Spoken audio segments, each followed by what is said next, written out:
சிவாஜியை எப்போ முதல்ல சந்திச்சீங்க? சேலத்துல அவரு ஏதோ ஒரு நாடகத்துக்காக எதுக்கோ வந்திருந்தாரு. எனக்கு போயிருப்பேன். ஆ, அப்பா எல்லாரும் சொல்ற மாதிரி நல்லா நடிக்கிறீங்க. நான் உங்க படம் பார்த்தேன். அது இல்லாம ஏதாவது புதுசா சொல்லப்பா. இனிமேல் நீங்க புதுசா நடிச்சா தானே நான் ஏதாவது சொல்றேன். இது எனக்கு தாய்க்கு ஒரு தாலாட்டு இதே மாதிரி நடந்தது. யார் இந்த கேரக்டர் என்ன பண்றது, இந்த தூண்டி விடுறது? நம்ம கிருஷ்ணன் தானே.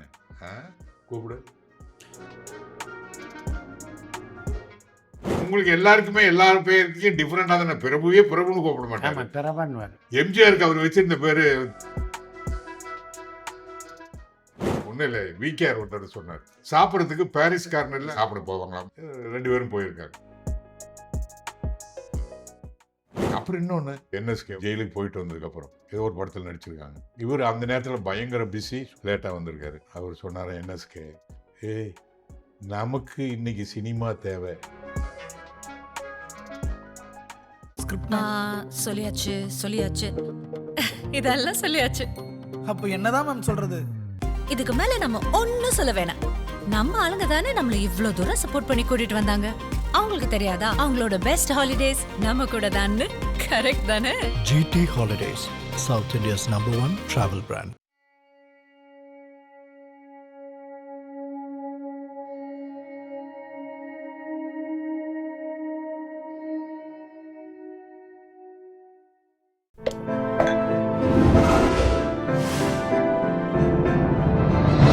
Chai with Chitra.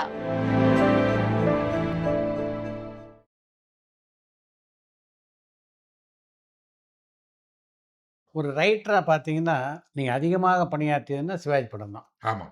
சிவாஜியை எப்போ முதல்ல சந்திச்சீங்க? முதல்ல செஞ்சது சேலத்துல. அப்ப நான் சினிமாவுக்கு வரல. அவரு ஏதோ ஒரு நாடகத்துக்காக எதுக்கோ வந்திருந்தாரு. அங்க ரெஸ்ட் எடுக்கிறான்னு சொன்னாங்க. சரி, எப்போ அவர் போய் சும்மா ஜஸ்ட் பார்த்துருவோம். அப்போ வெளியே அந்த ஒயிட் அண்ட் ஒயிட்ல வந்து அந்த பிள்ளைன்னு ஒருத்தர் இருப்பார். ஆமா, அவருடைய செக்ரட்டரி. செக்ரட்டரி. ஏன்னா அவரு அங்க நாடகத்திலயோ வெளியவோ 10 பேர் இருக்கிற இடத்துல போனா நம்ம பேச முடியாது. அதுக்காக நான் எங்க தங்கியிருக்காருன்னு கேட்டு ஒரு காட்டேஜ் மாதிரி ஒரு இடம். அது என்ன ஹோட்டல்னு கூட எனக்கு ஞாபகம் இல்லை. அது ஒன்றுன்னா வெள்ளிப்பள்ளிட்ட நான் போய் கை கட்டிட்டு, நான் காலேஜ் ஸ்டூடெண்ட் சார், சும்மா ஒரு நிமிஷம் பார்த்து இந்தூர்காரன். ஓகே, அந்த சரி ஒரு கொஞ்சம் அதிக நேரம் பேசாதீங்க, அந்த ரெஸ்ட் சொல்லி அவர் கொஞ்சம் அளவாக தான் பேசுவார். கொஞ்சம் நறுக்குன்னு சொல்லி விட்டார். எனக்கு போயிருப்பேன். அப்பா எல்லாரும் சொல்ற மாதிரி நல்லா நடிக்கிறீங்க. நான் உங்க படம் பார்த்தேன். அது இல்லாம ஏதாவது புதுசா சொல்லப்பா.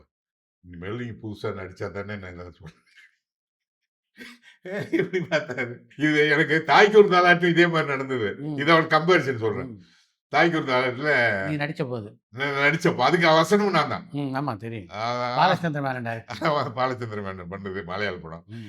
அப்போ யார் இந்த நான் தான் பாண்டியராஜனை தூண்டி விடுற கேரக்டர். யார் இந்த கேரக்டர் என்ன பண்றது, இந்த தூண்டி விடுறது? பாண்டியராஜனை என் பையனை தூண்டி விடும். நம்ம கிருஷ்ணன் தானே. கிருஷ்ணனா? அவங்க ரைட்டருக்கு டைரக்டருக்கு. கூப்பிடு. என்னப்பா எல்லா டைரக்டருக்கும் எல்லாருக்கும் நடிக்கணுங்கிற ஆசை வந்த மாதிரி உனக்கு வந்துடுச்சா அப்படின்னாரு. அண்ணன் எங்களுடைய தாத்தா பேரன்னு நான் ஆனப்போ, தாத்தா பேரன்னு காலம் வரும்போது உங்க கூட நான் கதவசன் பண்ணேன், டைரக்ட் பண்ணேன் அப்படின்னு சொல்றது மட்டுமே ரெக்கார்ட் ஆகாதுன்னு. ஏதாவது ஒரு படத்துல நடிச்சா தான் அதை காட்டி தவறு இந்த சீன்ல நான் வந்தேன்னு சொல்ல முடியும். அதுக்காவது இந்த படத்துல நான் உங்க கூட நடிக்கிறேன் அப்படி சொன்னோடனே செலுத்துருச்சுனாரு. நான் எப்பவுமே இந்த வழக்கமான கோயம்புத்தூர் குசும்புங்களேன், ஆனால் இது ஊட்டி குளிர்னு கவனா கொஞ்சம் எப்போவாது நாங்க கவனா பாரு, இல்லைன்னா கபில் தேவன் பாரு. என்ன கொஞ்சம் அந்த நேரத்துல கபில் தேவ் ஜாட, கபில் தேவ் கிரிக்கெட் பார்ப்பார்ல, என்ன அப்படி கூப்பிடுவாரு. இப்போ உங்களுக்கு எல்லாருக்குமே எல்லாரும் பேருக்கும் டிஃபரெண்டா தானே. பிரபுவே பிரபுன்னு கூப்பிட மாட்டாங்க. பிரபா பாரு. எம்ஜிஆருக்கு அவர் வச்சிருந்த பேரு உங்களுக்கு தெரியுமா? எம்ஜிஆருக்கு அவர் வச்ச பேரு செவலை. அது ஒரு தமாசாவும் இயல்பாவும் வரக்கூடிய. சிவாஜி கூட ஒர்க் பண்றதெல்லாம் வந்து அது ஒரு பெரிய காவியங்க. நீங்க 5 படம் மட்டும் இல்ல, என்னுடைய முதல் நாடகமே சிவாஜியோட பிரதர் சண்முகா தியேட்டர்ஸ்ன்னு இருக்கு இல்லைங்களா, செந்தாமரை வந்து அதை சிவாஜி ட்ரூப்ல தான் நடிச்சுக்கிட்டு. அப்ப அவர் போட்ட நாடகம் தான் எஸ் ஏ கண்ணன் தான் டைரக்ஷன். அவர் போட்ட நாடகம் தான் வந்து 2ல் 1. அந்த 2ல் 1 தான் தங்கப்பதக்கம் மாறிச்சு.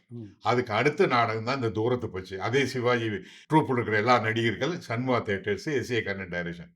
அதுக்கு பூஜை எங்க நடந்ததுன்னா, சிவாஜி ஆபீஸ்ல ஒரே கோட்ல போட்ட ஒரு பிள்ளையார் வரைஞ்சிருந்த ஒரு படம் இருக்கு. ம். அங்கதான் கும்பிடுவாங்க. ம். அந்த இப்ப இந்த வித்துட்டாங்க இப்ப அந்த இடத்த. ம்.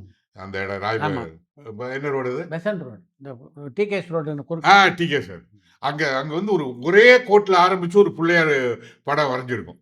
அதுக்கு முன்னால தான் பூஜைலாம் நடக்கும். சில சமயத்துல அந்த ஆபீஸ் பூஜை அது இதெல்லாம். ஸோ அதுக்கு முன்னால வச்சுதான் அந்த சண்முக தேட்டர்ஸ் தூரத்துக்கு வச்ச நாடகம் போட்டாங்க. அப்புறம் ஒரு நாள் தற்செயலா பார்த்தப்போ செந்தாமரையும் இசை கண்ணனும் நம்ம 2ல் 1க்கு அப்புறம் நாடகம் இந்த பையன் தான் எழுதியிருக்கான் அப்படின்னு. அவரு சிவாஜி பார்க்குற பார்வையே வந்துங்க, ஒரு மனுஷன் நீங்க பார்க்கும்பொழுதே வந்து முழுக்க நீங்க அந்த பழைய காலத்து ஜீபூம்பா இந்த உள்ளுக்குள்ள பார்த்தானாலே சர்ன்னு நம்ம அப்படியே உள்ளுக்குள்ள போற மாதிரி இருக்கும். இது எப்படி அப்படி கிரகிக்காருங்கிறதே தெரியாது. அப்படி பார்ப்பாரு, உடனே டக்குன்னு சிரிச்சிட மாட்டாரு, மேலைங்களையும் பார்ப்பாரு.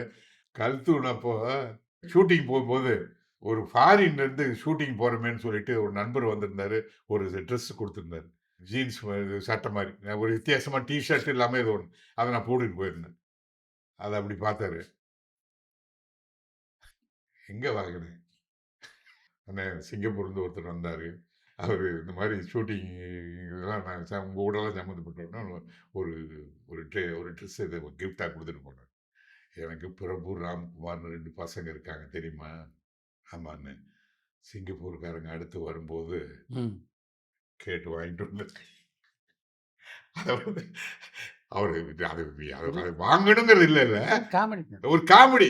எனக்கு 2 பசங்க இருக்காங்க உனக்கு தெரியுமா? நீ மட்டும் ஷூட்டிங்க்கு ஏதோ ஒரு வெளியூர்காரன் கொடுத்தான்னு வாங்கிட்டு வந்தீங்கன்னா எங்கள்கிட்ட கூட வாங்கிட்டு வந்து கூப்பிட்டா கொடுத்துருக்கலாம்லடா. அப்புறம் இன்னொரு தடவை ஏதோ அவசரமா கூப்பிட்டாங்களேன்னு சொல்லிட்டு அந்த சிம்ம சொப்பனில் இந்த அப்ப நான் ட்ரிபிளியாவில் தங்கியிருந்தேன்.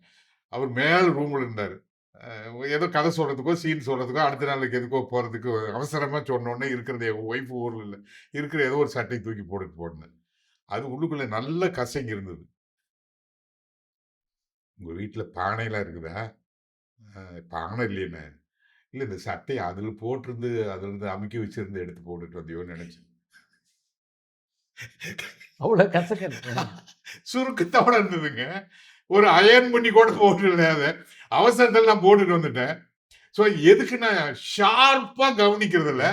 அதனாலதான் மனிதர்கள் அப்படியே இடம் வாங்கினதுனால தாங்க அவரால் வந்து ஒரு கல்தூனுடைய பரமேஸ்வர கவுண்டனா நடிக்க முடிஞ்சது. அந்த கௌரவத்தில் அந்த இதான் அந்த கேரக்டர் பாரிஸ் ரஜினிகாந்த் தான் நடிக்க முடிஞ்சது. கவனிப்புனா நீங்க ஒன்றும் இல்லை, விகேஆர் ஒருத்தர் சொன்னார். அப்போ வந்து விகேஆர் ஃபேமஸ் ஆயிட்டார். இவரு அப்பதான் பராசக்தியில நடிச்சுக்கிட்டு இருக்கிற டைம் இன்னும் வரல.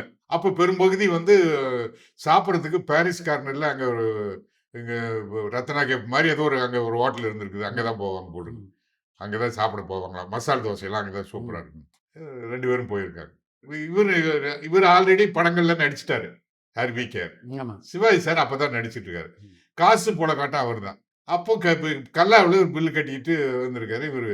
இவர் வெளியே இப்படி இந்த கையை கட்டிட்டு விகேஆர் சொன்னது, அவர் ஏதோ எனக்கு வாங்கி கொடுத்த மாதிரியும் நான் தின்னுட்டு பின்னால வந்து நிக்கிற மாதிரி நான் நின்னேன்.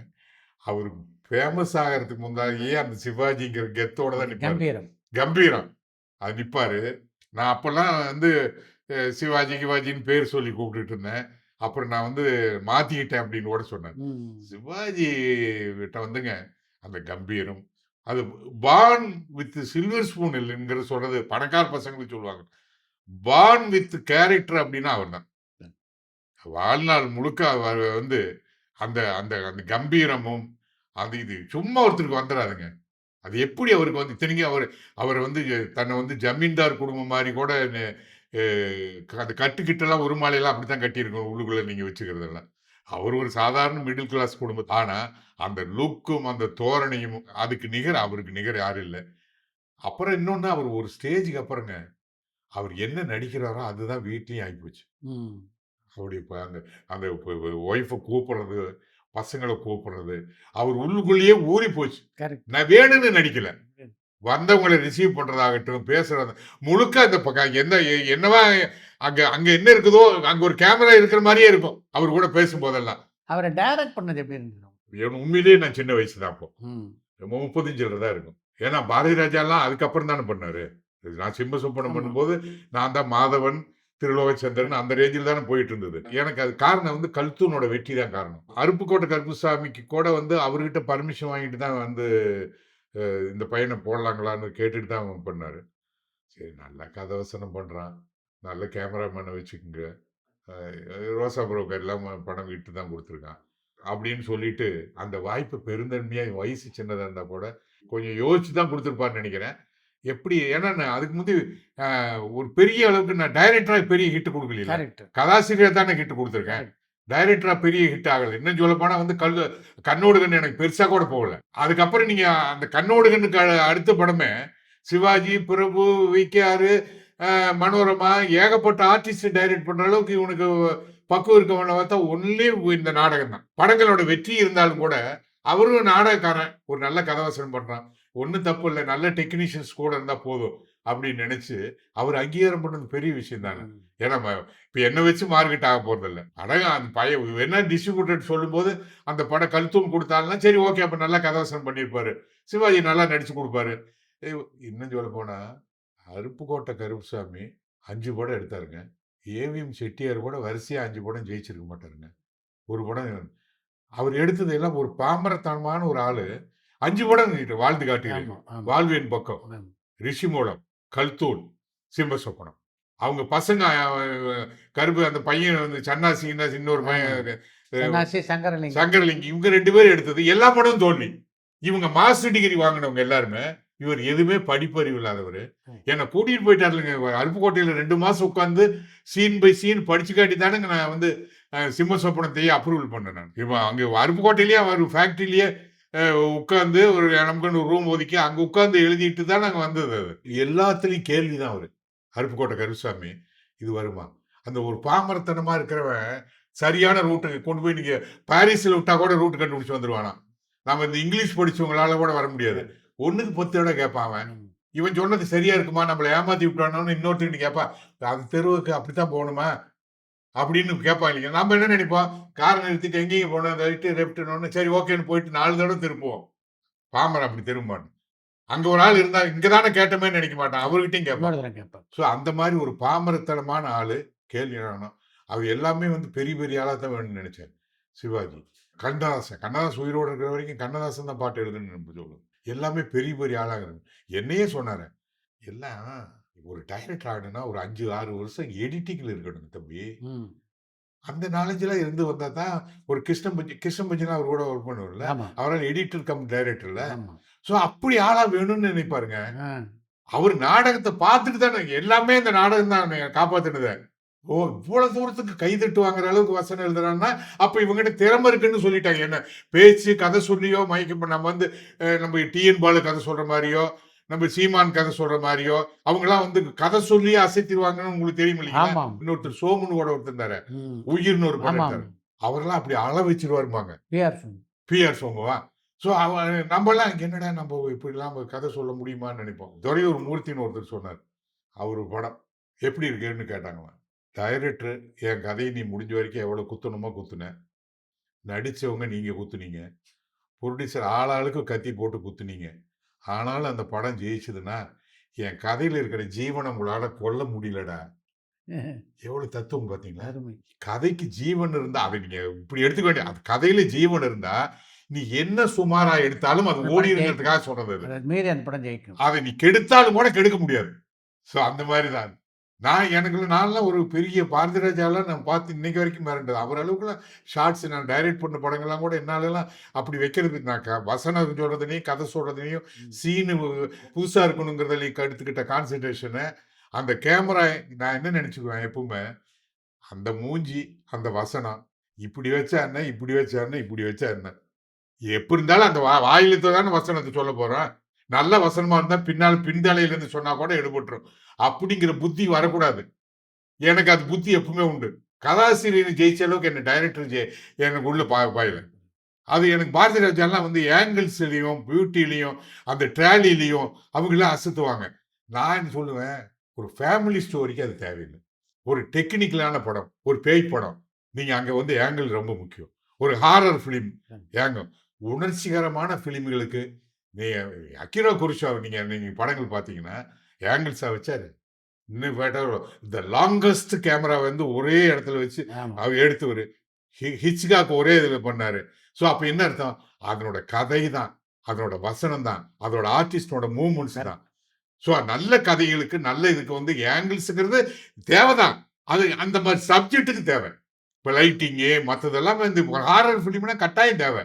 ஒரு அருமையான குடும்ப கதைக்கு போய் நீங்க வந்து நீங்க ஆங்கிள்ஸ் வைக்கிறதும் லைட்டு ஃபோக்கஸ் மாறி மாறி கொடுக்கணும், அது தேவையில்லை. இன்னும் சொல்ல போனா தெலுங்கு படங்களை பார்த்துட்டு அந்த ஜூம் கண்டுபிடிச்ச ஒருத்தன் சொன்னானா, தற்கொலையே பண்ணிக்கணும் போல இருக்குது. தெலுங்கு படங்கள் தான் அதிகமாக இப்படி ஆமா, இப்படின்னு ஆமா. ஜூம் வைப்பாங்க. ஒரு ஆர்டிஸ்ட் இப்போ ஃபீலிங்ஸ் வரலன்னா நீ இப்படி இப்படின்னு காட்டி தான் ஃபீலிங்ஸ் உண்டாக்கணுமா? நீ ஒத்த வார்த்தை இப்போ எங்க படிக்காத மேதையில வந்து ரங்கராவும் சிவாஜி இப்படி இப்படின்னு வச்சா அந்த சீனை வந்து காவியம் பண்ணாங்க.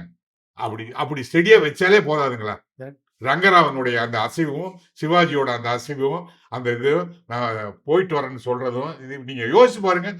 நீங்க காவியமா நின்ன காட்சிகள் அத்தனை ஆங்கிள்ஸ்லயே நின்னுது. சப்ஜெக்ட், அந்த வசனம், அந்த நடிப்பு.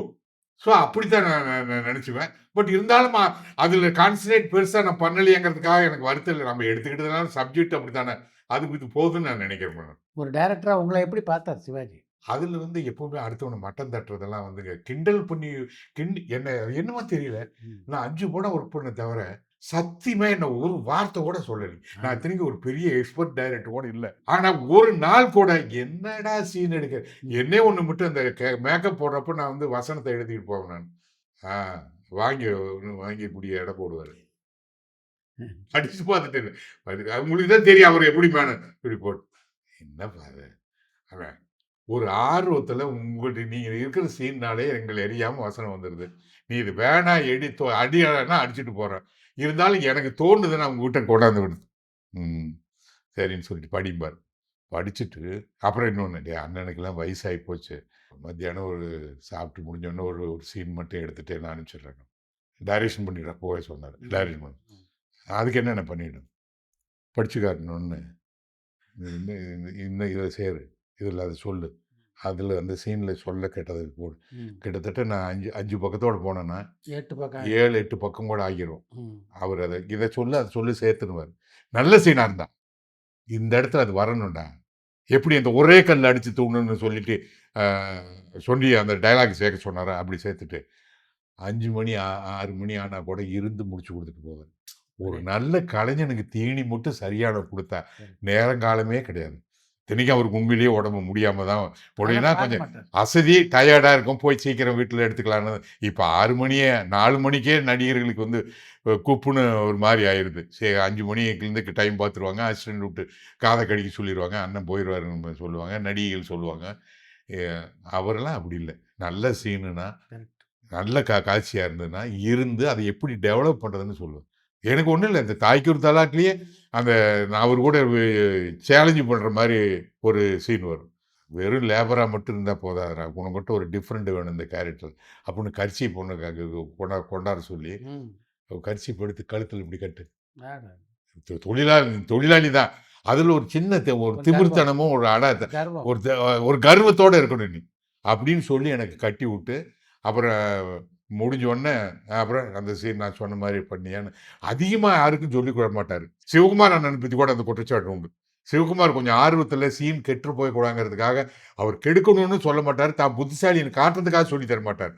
சீனை கெடுத்துருவாங்க. எப்போ ரஜினிக்கே வந்து அந்த போன கேள்வி வீட்டில் கடப்பாறை முழுங்கிறத பற்றி ஒரு டைலாக் அவர் சொல்லி கொடுத்தாருன்னு சொல்லுவாங்கல்ல. ஆனால் சிவாஜி அதிகமாக சொல்லி தர மாட்டார். தப்பு நடக்குதுன்னா இன்னும் அந்த எஃபெக்ட் பத்தலைன்னா அங்கே தான் வந்து கூப்பிட்டு லேசாக சொல்லி கொடுப்பாரு தவிர ஷார்ட் பை ஷார்ட் அவர் நினச்சிருந்தாருன்னா சொல்லி கொடுக்குற அத்தனை தகுதி உண்டு. கரெக்ட். சரி ஏங்கண்ணே அப்படி பார்த்தா உங்களுக்கு தெரியும். நீங்கள் எடுத்த படத்தில் சத்யராஜுக்கு ஏதாவது பெருசாக சொல்லி கொடுத்துருப்பாரா? அந்த அந்த எல்லை மீறும் போது கூட அது நல்லா இருந்ததுன்னா சீனுக்கு நல்லா இருந்ததுன்னா ஏன்னா சத்யராஜ் கொஞ்சம் பிட்டு அதிகம் போடுவார் இல்லையா? அது அதை பற்றி கூட சொல்கிறேன். சீன் நல்லா இருக்கணும், காட்சி நல்லா இருக்கணும். நான் சீனியர், நீ ஜூனியர், நீ இன்னைக்கு வந்து பசங்க அவர்கிட்ட அது அவருக்கு. அப்புறம் இன்னொன்று டிஎம் மதுரமும் என்எஸ்கேவும் ஒரு ஜெயிலுக்கு போயிட்டு வந்ததுக்கப்புறம் ஏதோ ஒரு படத்தில் நடிச்சிருக்காங்க. இவர் அந்த நேரத்தில் பயங்கர பிஸி சொல்லிட்டு தான் போய் நின்று ஏதோ படம் ஃபினிஷிங் ஸ்டேஜ் படம் வந்து முடிச்சு கொடுத்துட்டு வர வேண்டியதுனால 2 மணி நேரம் லேட்டாக வந்திருக்காரு. இவங்க காலையிலேயே வரவழைச்சி மேக்கப் போட்டாங்க. மதுரம் சொன்னாங்களா என்எஸ்கேட்டு, என்னங்க நாம்பலாம் இவ்வளோ சீக்கிரம் வந்துட்டோம். சிவாஜி இப்படி அவர் சொன்னாரா என்எஸ்கே, ஏய் நமக்கு இன்னைக்கு சினிமா தேவை. சினிமாவுக்கு இன்னைக்கு சிவாஜி தேவை. அடடா. அதனால அவன் லேட்டா வரலாம். ஆனா அவன் லேட்டா வர்றவன் இல்ல. சொல்லிட்டு தான் போயிருக்கான் என்கிட்ட சொன்னாங்க. என்ன வார்த்தை? சினிமா நமக்கு தேவை. சினிமாவுக்கு சிவாஜி தேவை. யாரு? என்எஸ்கே. Great, great, great. இதெல்லாம் வந்து அவங்க பழைய காலத்து பீப்புள் வந்து உண்மையிலேயேங்க ஒரு விதத்தில் குளோரியஸ் பீரியடில் நம்ம வாழ்ந்திருக்குமேன்னு நீங்கள் நான் 2 பேருமே சந்தோஷப்பட்டுக்கணும். உண்மைதான், உண்மைதான். இன்னைக்கு வர்றவங்களுக்கு யாருக்கும் அந்த வாய்ப்பே கிடையாது. ரஜினிகாந்த் படத்தை பணியாற்றக்கூடிய வாய்ப்பு எப்படி அமைஞ்சது? மகேந்திரன் கூட நான் ஒர்க் பண்ண பாருங்க. ஜானி டைம்ல ஒரு வித்தியாசமான அனுபவம். நாங்க வருஷம் போற பண்ணிக்கு அன்னைக்கு தற்செயலாக நாங்க 2 பேரும் வந்தோம். நம்ம அப்படியே போயிட்டு வரலாமா வாங்க. அப்பதான் வந்து கலாட்டாக்கள் ஆரம்பிக்கிற டைம். அந்த நேரத்துல தான் வந்து அந்த இதுல இருந்து விடுபட்டு இருக்காரு. நல்ல கடுப்பு ஏற்றி விட்டானுங்க. சத்யராஜ் நடிச்ச திறமை படம் பெரிய ஹிட். படிக்காதவன் ரிலீஸ், சிந்து பைரவ் ரிலீஸ், 2மே சூப்பர் டூப்பர் ஹிட். மதுரையில் டிஸ்ட்ரிபியூட் எழுதியிருந்தான், சிறு முயல் சிங்கத்தை வென்று விட்டதுன்னு கூட போட்டிருந்தான்னு சொல்லணும். ராணுவ வீரன் படத்தை பொறுத்த வரைக்கும் ரஜினியே இரட்டை வேடத்தில் நடிக்கலாம் அப்படின்றது உங்களுடைய... அதுக்கு காரணம் வந்து இவருக்கு அந்த எண்ணம் வந்துடுச்சு.